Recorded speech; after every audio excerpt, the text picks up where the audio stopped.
Hello, my people. Lady Rosie here. How you doing? To all my new subscribers, you're welcome. My returning subscribers, y'all know I love you.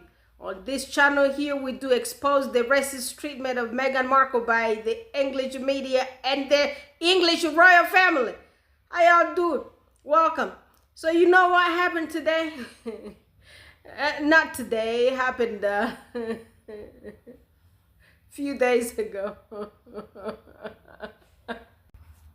So remember the portrait that everyone hated, King Charles' portrait? It got vandalized. So let's listen to the sister. She's explaining it to us. Yeah, let's listen to the sister, Global Sussex. King Charles's first official portrait vandalized by animal rights activists. So guys, the portrait, the ugly red, I don't know what it is, omen portrait that Charles just did were vandalized by some animal rights activists saying that, well, they're not saying anything, they just vandalize a portrait. So, in a dramatic and unexpected act of protest, King Charles's first official portrait has been vandalized by animal rights activists. Two members of a group, Animal Rising, targeted the artwork, covering the monarch's face with an image of the beloved animated character Wallace and Gromit. Additionally, they added a speech bubble criticizing cruelty on RSPCA farms, highlighting their concerns about animal welfare.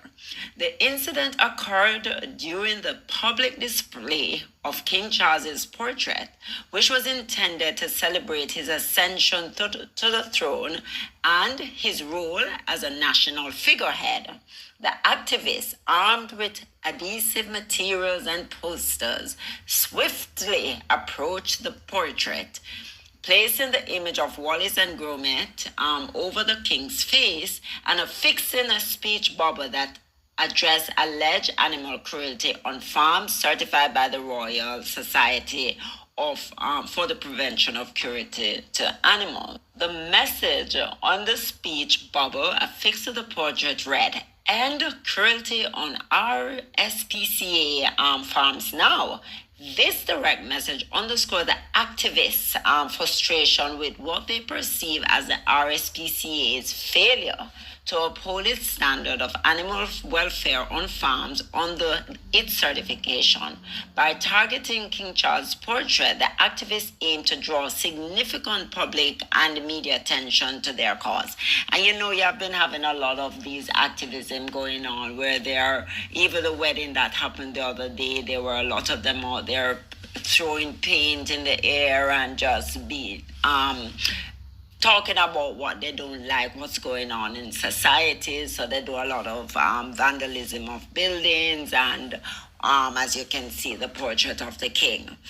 So Animal Rising, formerly known as Animal Rebellion, has a history of high-profile protests aimed at raising awareness about animal rights and promoting a plant-based food system.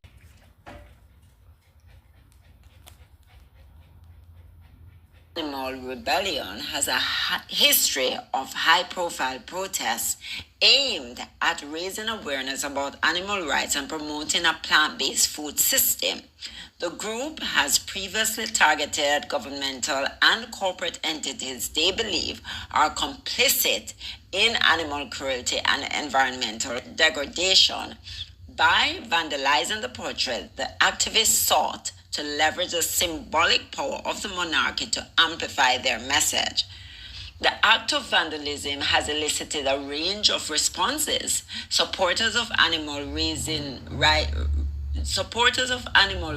praise the boldness of the protest, arguing that such drastic measures are necessary to spotlight critical issues that are often ignored. And some people believe that if protest is not taken to this level, nobody acknowledge what their concerns are and they just continue business as usual.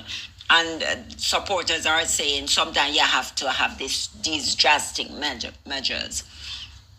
Critics, however, condemn the act as disrespectful and damaging to national symbols. The incident has sparked a debate about the effectiveness and appropriateness of using such high-profile acts of vandalism to advance social and political causes.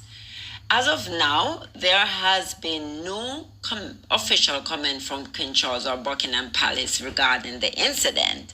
This incident is a reminder of the ongoing tension between animal rights activists and the institution they view as perpetuating cruelty. It also raises questions about the intersection of activism and respect for public figures and symbols. While the protest has proceeded in drawing attention to the issue of animal welfare on RSPCA's certified farms, it also risks alienating those who might view the act as unnecessarily confrontational or disrespectful.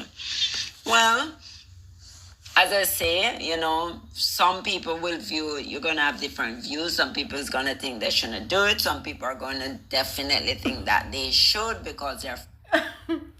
Yeah, so that's the story.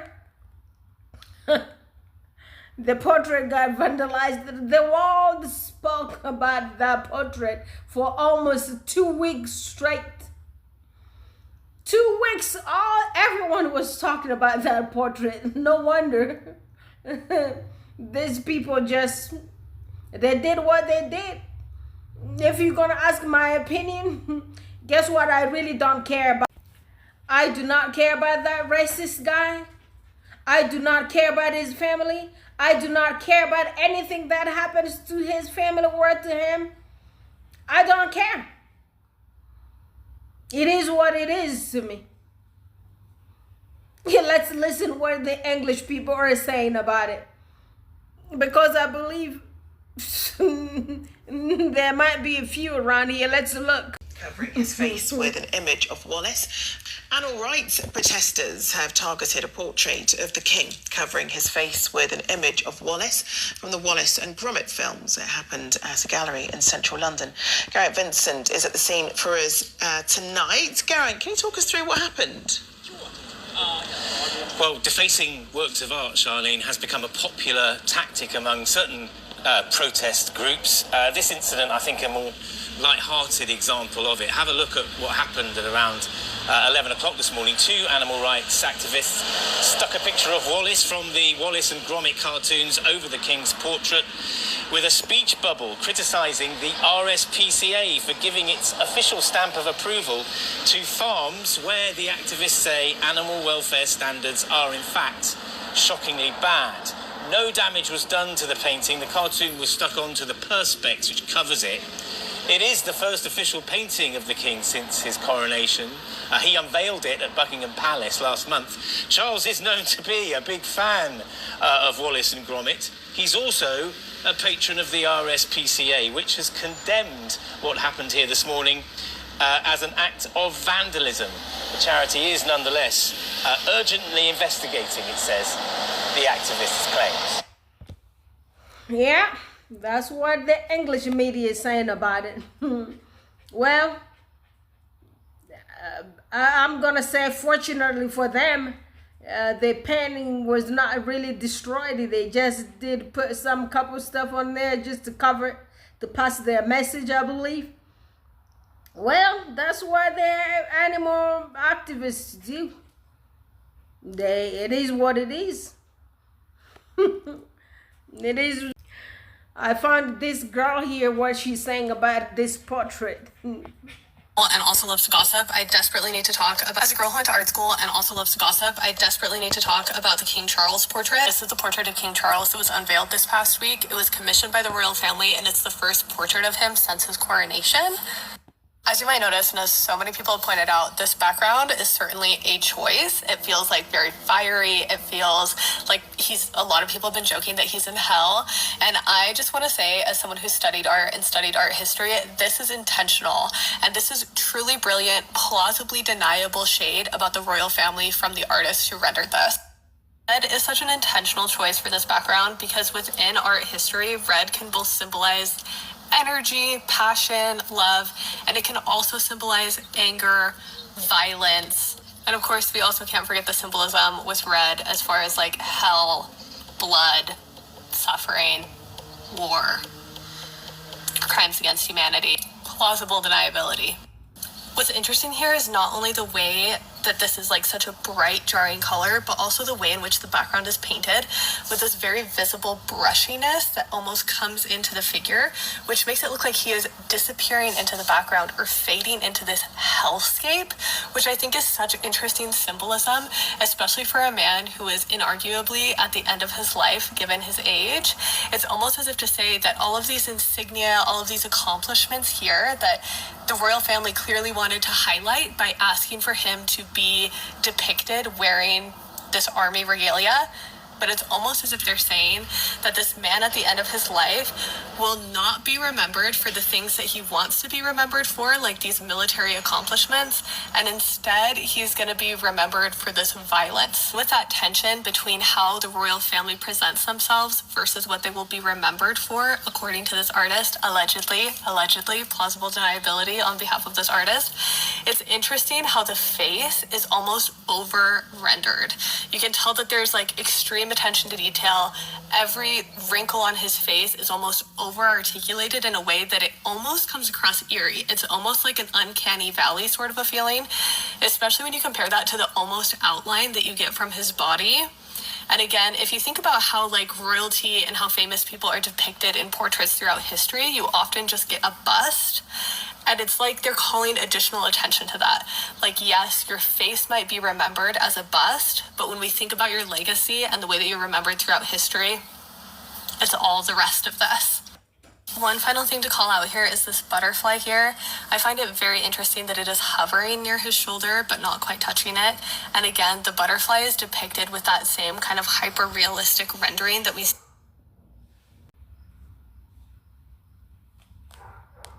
in his face and on his hands. This butterfly here, I find it very interesting that it is hovering near his shoulder, but not quite touching it. And again, the butterfly is depicted with that same kind of hyper-realistic rendering that we see in his face and on his hands. And it's interesting that the butterfly is hovering near his shoulder, but not quite touching it. The artist said that this is supposed to be symbolism of some of the environmental initiatives that this man has had throughout his life, but I just find it interesting that a butterfly is a symbolism of hope and rebirth, and it's near him but not touching him, almost as if to say that this man doesn't deserve to be touched by this humanity. I could talk about this forever, but this video is already way too long, so let me know your thoughts. What do you think? Well, this man, if you're gonna ask for my opinion, he doesn't want to be touched by the humanity. That guy has no humanity in him.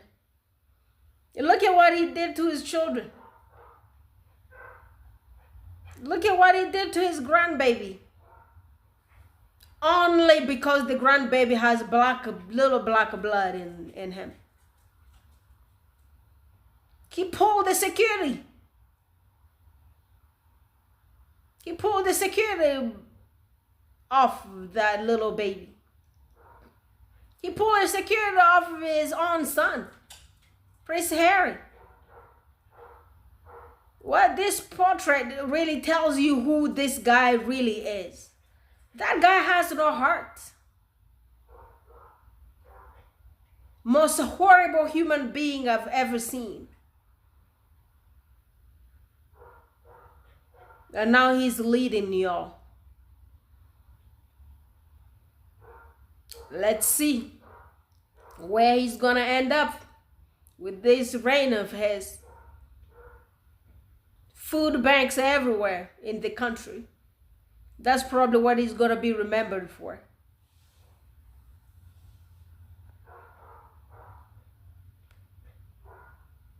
I wonder what he really thought about that portrait when he saw it. Now, pretty much everyone has seen this portrait of King Charles since it's the first portrait since his coronation. Now, you probably saw him jump back as he pulled the tarp off because, let's face it, the painting is odd and strange colors, and it's also creepy. But that's not all. It gets worse. People have been testing the painting and have now discovered something very sinister going on. When this painting is flipped around upside down and placed side by side, you can begin to make out the image of a Baphomet. Now, if that's not extra creepy to an already creepy portrait, then I don't know what is. So let me know, do you think it's just a coincidence, or is there something demonic going on? Let me know. Your working members reveals a worrying issue for the royal family. Royal correspondent Charlie Proctor expressed his concern that 7 of the 11 working royals in the photo are ages 70 plus. The other 4 members, including the Prince and Princess of Wales, are in their 40s and 50s. Since King Charles's push for a slimmed-down monarchy and after Harry, Meghan and Prince Andrew stepped back, the pool of royal adults of general working age have been cut by a third. And of the first 10 in the line of succession, 6 of them are under 18, meaning they're unlikely to represent the royal family on a regular basis. Some are concerned that with the age of the working royals, they may be unlikely to have the energy to undertake engagements. An official Slim down monarchy. Meanwhile, Beatrice and Eugenie are there. They could represent the monarchy. So y'all got all the geriatrics, 70 plus. The geriatric workers, you know what the geriatric workers do here in America? They all work in hospitals. Go to big hospitals, you're gonna see them in the hospital lobby. They do great people, the geriatrics. They do good job. They dress up really good suits and looking all cute. And great people. In hospitals, they do good job. If you go to this hospital, the Adventist hospital, yeah, you always see the 80-year-old grandpa, 70-year-old grandpa. They do good job. But I do not see these geriatrics being able to fly up and down and go to engagement in other foreign countries. I thought that's what this monarchy did before. Well, but you know, there is no doubt that Charles doesn't really care about the Commonwealth countries. So therefore, if you only have the 70-year-old grandpa, what are they gonna do? They're just gonna walk around the UK. And especially in food banks right now, because the food banks became popular in the United Kingdom.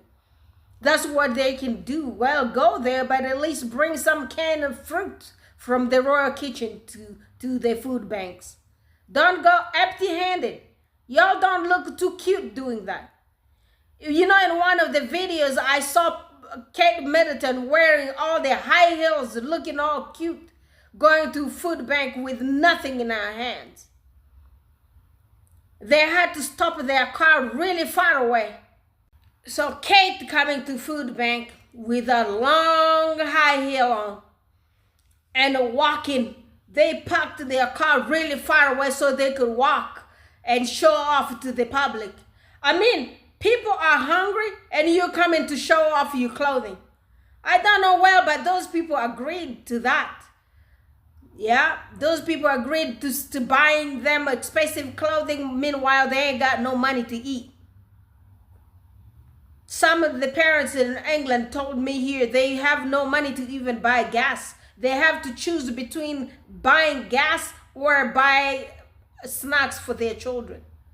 Can you imagine that? Do you all guys have food stamps service in England? And if you do, what do you call it?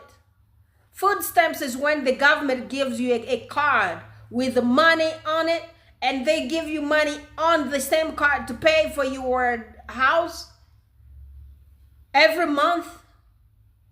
And they give you enough money. It depends on the number of your household. They'll give you money to feed you. They don't send you to food banks for food around here. Our government does a good job. God bless America. And meanwhile, Charles got his face on the money. And y'all Brexited. And right now, you feeding off of food banks. So this is the ITV News talking about Charles' face on their dollars. what do you call it, pounds? All queued up this morning to get their hands on the first banknotes to feature the king. Sangeeta Kandola has more. Cash may no longer be king, but the monarch is making a mark on our money. New banknotes bearing a portrait of King Charles III are now in circulation. And people couldn't wait to flash the cash this morning, queuing for the new pounds at the Bank of England. That's great. I actually really like it. I didn't realise they opened at 8 a.m, otherwise I would have been here at that time. Well, Chris Neal did. He queued up from yesterday afternoon just to get his hands on the cash. For some people, it's like the World Cup, the Olympics, Christmas, all in one. For someone like myself, especially this historical moment as well, because it's a transition of monarch. For collectors hoping to cash in on, well, the new cash, arguably the most valuable denominations are in the hands of Charles himself, who was presented with a full set back in April. And this is quite the moment for the monarch. Queen Elizabeth was the first British sovereign to feature on the notes back in 1960. Charles is the second.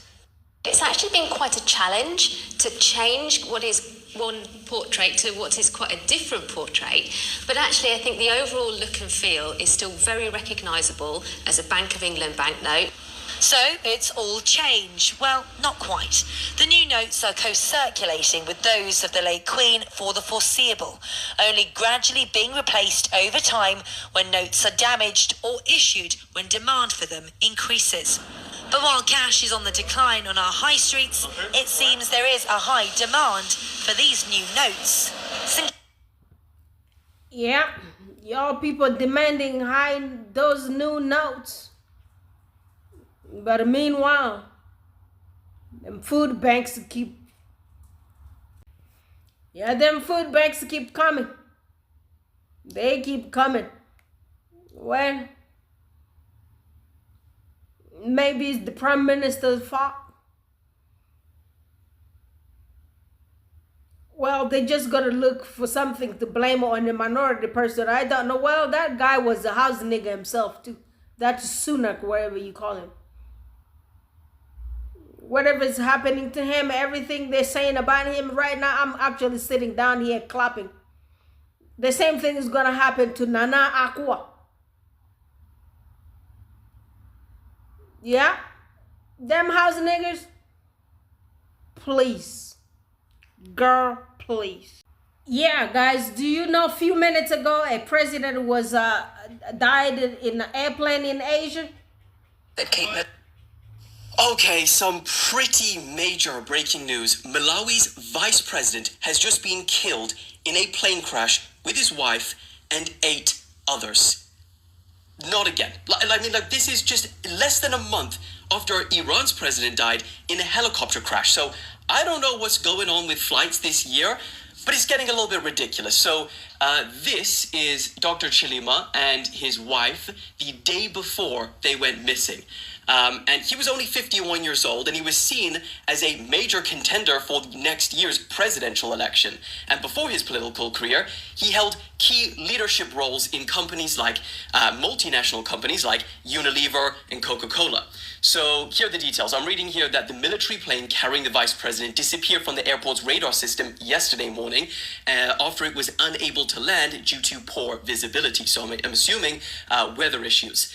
A massive search operation was carried out, and then they found the wreckage moments ago, literally moments ago, with no survivors. So flights this year, as we find out more, I'll keep you guys updated. Yeah. Okay, some pretty major breaking news. Malawi's vice president has just been killed in a plane crash. I just wanted to hear that part there. So it's a vice president. It's not a president. But, well, still. Malawi's in Africa, I believe.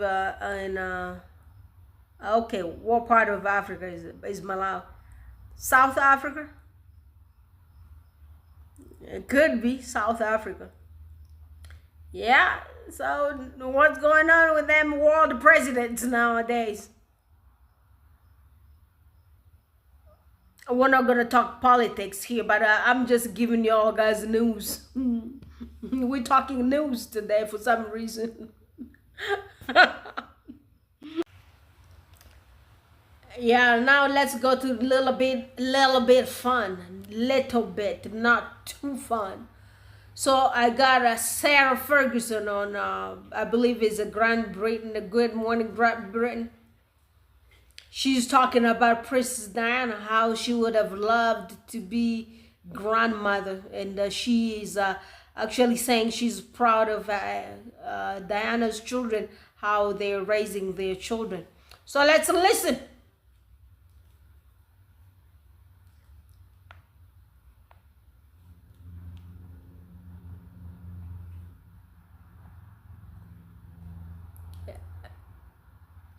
Don't muck around. Don't muck around. It's really interesting to see how you've navigated all of that, as well. And we want to get stuck into some of that, really, and talk about your daughters. We'll do that very shortly after the break. Sarah Ferguson is with us, the Duchess of York. Be the first thing you'd buy with £120,000. You've got a bagel on the way, so you don't need to buy that, and it's got that all sort. Good question, Kate. Good question. What would you buy? The thing is, you know what I'm going to say. I'm giving it away. You're giving it away. I mean, charity, the work. The grandkids at home aren't happy with that. Oh, yeah. They'll be going, hang on, Granny. So you've got little... Hi, Augie. Hi, Augie. Do you think they might be watching? Yes, I think they are watching. Hello, good morning. And Yuji, and they're all watching, and Augie's, hi, Augie. Yeah. Gone into grandma mode. What do you... grandma mode. Yeah, what is it like being a grandma? Is it changed things for you? It hasn't changed anything for me because I'm obsessed with 3 to 6 year olds is my ballpark. That's where I read story time, Fergie and Friends, and of course my daughters are my blood in my veins. So to see them as mothers, I'm so proud of them. And then they have these incredible August and Sienna, and usually is due at any minute. And so it's all very exciting times. And so, yes, I love being a granny, but I love my girlies. You love your girls as well. Of course, you're a gran. What do you think, Diana, because you and Diana were such close friends for such a long time. Yeah. What do you think? I feel in my heart that she would have loved to have been a grandma. She would have got to see those grandchildren. She would have... No. We always talk about a granny off. In the old days, it was... Because she ran faster than me. She always would win all the parents racing. So in granny, she'd be the queen granny. She really would be. She's very... she would be so proud of Archie and Lilibet, and for George and Louis and Charlotte, and just they're being very, very seriously good parents to her grandchildren. What would you make of the situation with Harry and Meghan? Because you have a unique perspective on that.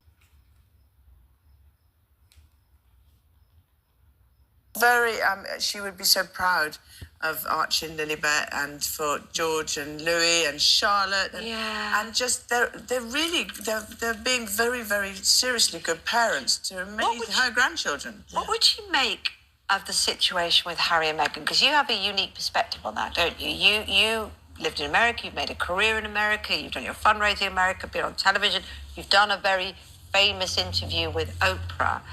What would she make of him? Do you think she'd be... I'm sure she'd always be proud of them, but do you think she thinks he's happy? Do you think she would celebrate things like...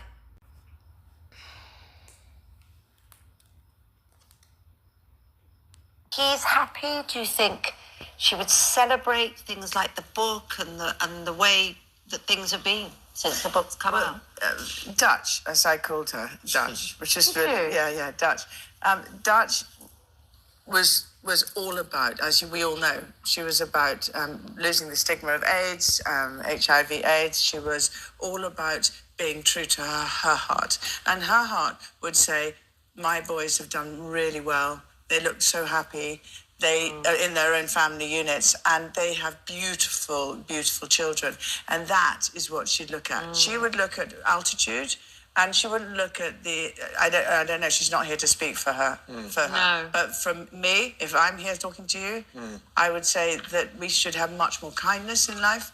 I think that we need to all of us need to stop being so cruel and trolling on the internet and the social media.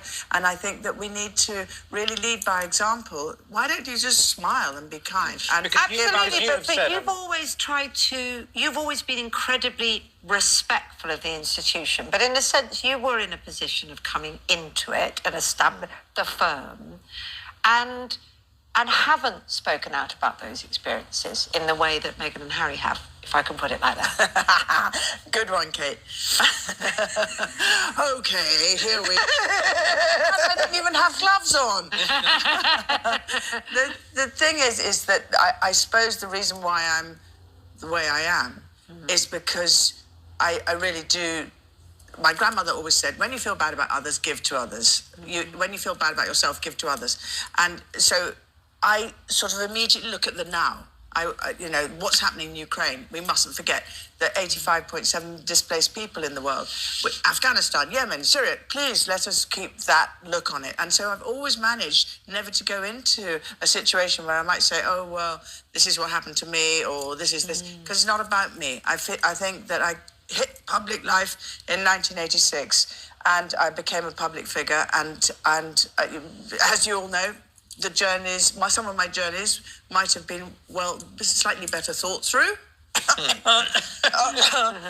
However, I think it's important to get on. And right now, this second, a 16-year-old boy's got a new, the gift of hearing, because we've just... Well, that's the only little piece that she had to say about Princess Diana. At least she did say a bad thing about Meghan, because she does understand these tabloids, those haters, the racists. She's telling you all racists, stop trolling people. Listen from your Duchess of York. I wonder how come her title has never been taken. She divorced a long time ago. Long time ago. Still has the title. The double standard of them all. Well, guys, I'm gonna talk to y'all guys tomorrow. I'm exhausted. See, I'm sitting on the floor.